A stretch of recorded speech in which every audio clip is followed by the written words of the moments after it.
안녕하세요. 청담 눈초롱 안과 동일병원의 안재상입니다. 자, 그러면 일단 백내장이 확인이 됐다. 병원에서 검사를 해봤는데 우리 아이가 백내장을 가지고 있는 걸로 진단이 됐다.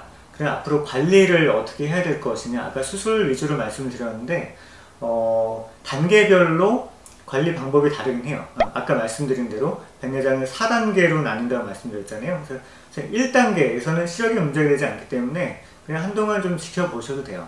예, 사실 백내장 지연제를 써볼 수가 있는데 보통 항산화제 이런 성분이거든요. 근데 그런 안약들이 효과가 별로 없어요. 예, 그 사람에서도 거의 마찬가지입니다.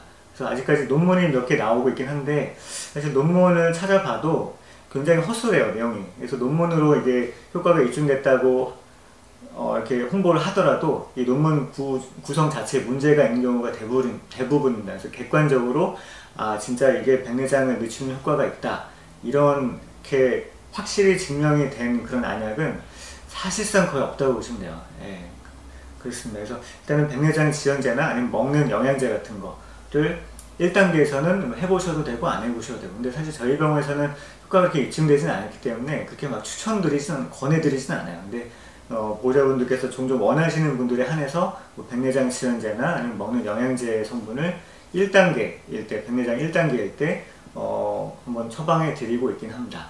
그래서 그거는 선택적으로 하시면 되고, 그래서 1단계에서는 3에서 6개월 간격으로 검진을 받으시면 돼요, 병원에서. 그래서 3에서 6개월 간격을 봤을 때 이게 어느 정도 속도로 진행이 되고 있는지 그걸 검사를 하시는 거죠. 네, 그랬을 때 2단계로 넘어갔다. 2단계에서는 약간 좀 안개가 낀 것처럼 보인다고 말씀드렸죠. 사실 2단계에서부터는 보통 수술이 추천되긴 합니다. 그래서 시력장애가 좀 생기기 때문에. 근데 사실 한쪽 눈만 시력장애가 생기면 보통 겉으로 보기에는 불편해하는 증상이 없어요. 왜냐면 한쪽 눈이 좀 뿌옇거나 아니면 전혀 안 보이더라도 반대쪽 눈으로 잘 보기 때문에 보호자분들은 이쪽 눈이 불편한지 거의 모르세요. 그래서 어느 정도로 뿌옇게 보이는지는 검사를 해봐야 됩니다.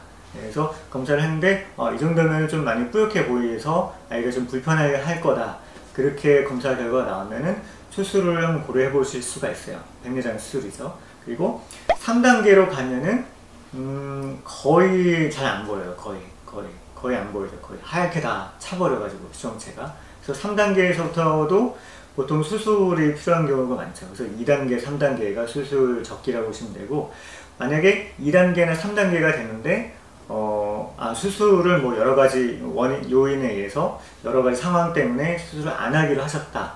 그러면은 그냥 두시면 안 돼요. 예, 그냥 두시면 안 되고, 왜냐면 백내장이 오래될수록 포도막염이라고 하는 눈에 염증이 생기거든요.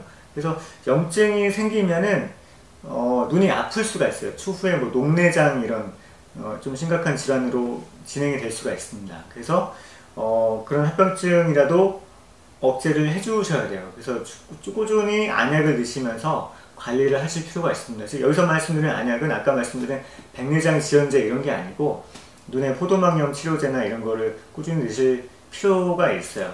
예, 그래서 이 부분은 사실 근데 포도막염 치료제 같은 경우는 함부로 잘못 쓰면 눈에 부작용이 있는 약이 많기 때문에 꼭 병원에서 검사를 받으시면서 주기적으로 받으시면서 처방을 받으셔야 됩니다. 그리고 만약에 4단계 됐다, 어느새 4단계까지 진행이 돼버렸다, 그러면 사실 수술 성공률이 조금 떨어집니다. 보통 2단계, 3단계 수술을 했을 때에는 보통 한 90% 정도 성공률을 잡아요. 10마리 중에 9마리는 보통 잘 뽑니다. 근데 4단계로 가면은 한 80%, 80에서 85% 정도로 성공률이 좀 떨어질 수가 있습니다. 그래서 만약에 수술을 고려하고 계시다면은 2, 3단계 수술을 추천드리는 거가 그런 이유가 되겠고, 4단계에서 수술을 만약에 안 하시더라도 아까 말씀드린 대로 염증이 생길 수가 있기 때문에 주기적으로 검사를 받으시면서 염증이 생기는지, 염증으로 인한 어떤 녹내장 같은 다른 병이 생기고 있지 않는지 꾸준히 관리를 하실 필요가 있습니다.